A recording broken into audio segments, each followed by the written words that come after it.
ನೀಡಿದವರಿಗೆ ಇದೀಗ ಸರ್ವೋತ್ತಮ ಪ್ರಶಸ್ತಿಯನ್ನು ನೀಡಲಾಗುತ್ತೆ. ಇರುವಂತಹ 194 ಜನ ಪ್ರಶಿಕ್ಷಣಾರ್ಥಿಯು ಕೂಡ ಉತ್ತಮ ಪ್ರಶಿಕ್ಷಣಾರ್ಥಿಯೇ. ಆದರೂ ಚಟುವಟಿಕೆಗಳಲ್ಲಿ ಉತ್ತಮ ಪ್ರದರ್ಶನ ನೀಡಿದಂತವರಿಗೆ ಇದೀಗ ಆಲ್ರೌಂಡ್ ಬೆಸ್ಟ್ ಸರ್ವೋತ್ತಮ ಪ್ರಶಸ್ತಿಯನ್ನು ನೀಡಲಾಗುತ್ತೆ. ಸರ್ವೋತ್ತಮ ಪ್ರಶಸ್ತಿಗೆ ಆಯ್ಕೆಯಾಗಿರುವಂತವರು ಶ್ರೀ ಅಕ್ಷಯ್ ಕುಮಾರ್ ಎ. ಅಕ್ಷಯ್ ಕುಮಾರ್ ಅವರು ಕಂಟ್ರೋಲ್ ರೂಮ್ ವಿಭಾಗ ಬೆಂಗಳೂರಿನಲ್ಲಿ ಸೇವೆಯನ್ನು ಸಲ್ಲಿಸುತ್ತಿದ್ದಾರೆ. ಇವರ ತಂದೆ ಆನಂದೇನ್, ತಾಯಿ ಅನಿತಾ ಕೆ. ಇವರು ಬೆಂಗಳೂರಿನ ಯಲಹಂಕದ ಹೊನ್ನೆನಳ್ಳಿಯವರಾಗಿರ್ತಾರೆ.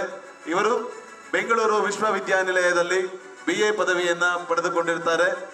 ಅಕ್ಷಯ್ ಕುಮಾರ್ ಅವರ ವಿಶೇಷ ಸಾಧನೆ, ದಯವಿಟ್ಟು ಒಮ್ಮೆ ಜೋರಾದ ಚಪ್ಪಾಳೆ ಕೊಡಿ. ಸರ್ವೋತ್ತಮ ಪ್ರಶಸ್ತಿಯನ್ನ ಇಲ್ಲಿ ನೀಡಲಾಗ್ತಾ ಇದೆ. ಅಕ್ಷಯ್ ಕುಮಾರ್ ಅವರ ಜೀವನದಲ್ಲಿ ಎಂದೂ ಮರೆಯದ ಕ್ಷಣ ಇದು ಅಂದ್ರೂ ತಪ್ಪಾಗಲಾರದು.